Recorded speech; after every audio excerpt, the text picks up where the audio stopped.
Hello పిల్లలు, ఈరోజు మనం ఇండియన్ జాయింట్ స్క్విరల్ అనగా రంగురంగుల ఉడత గురించి కొన్ని ఫ్యాక్ట్స్ తెలుసుకుందాము. ఉడతా ఉడతా ఊచ్, ఎక్కడికి వెళ్తా ఓచ్ అని మనం అడిగితే నేను ఎక్కడికైనా వెళ్తానోచ్, రోజుల తరబడి చెట్ల మీదనే ఉంటానోచ్, రంగుల్లో అదిరిపోతానోచ్ అని జవాబిస్తుంది ఉడత. నిజమే పిల్లలు, రెయిన్బో స్క్విరల్కు ఇది సాధ్యమే.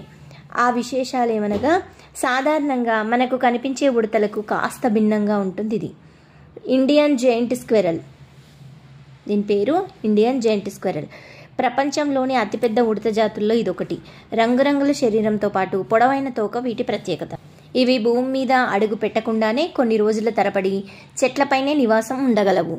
తోకతో కలిపి 3 అడుగుల వరకు పెరుగుతాయి ఇవి. ఆ పెద్ద తోకను ఆధారంగా చేసుకొని 20 అడుగుల వరకు ఒక కొమ్మ మీద నుంచి మరో కొమ్మ మీదకి దూకగలవు. శరీరం మొత్తం మృదువైన వెంట్రుకలు, డీప్ మెరూన్, క్రీమ్ బ్లాక్ రంగులతో చూడముచ్చటగా కనిపిస్తాయి.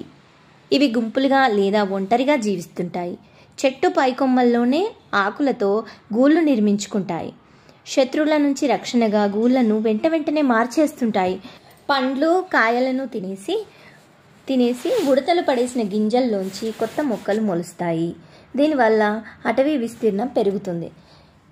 కానీ ఇష్టం వచ్చినట్లు అడవులను కొట్టేయడం, పర్యావరణ కాలుష్యంతో ఈ రంగురంగుల ఉడతల సంఖ్య రోజు రోజుకు తగ్గిపోతుందని శాస్త్రవేత్తలు చెబుతున్నారు. ఇవి ఎక్కువగా పశ్చిమ కనుమల్లో కనిపిస్తుంటాయి. పిల్లలు, ఈ ఇండియన్ జైంట్ స్క్విరల్ గురించి మీకు తెలిసిన విషయాలను మీ ఫ్రెండ్స్ కూడా షేర్ చేయాలనుకుంటే ఈ వీడియోని మీ ఫ్రెండ్స్కి షేర్ చేయండి. ఈ వీడియో మీకు నచ్చినట్లయితే నా ఛానల్ని సబ్స్క్రైబ్ చేసుకోండి పిల్లలు. థ్యాంక్ యూ పిల్లలు.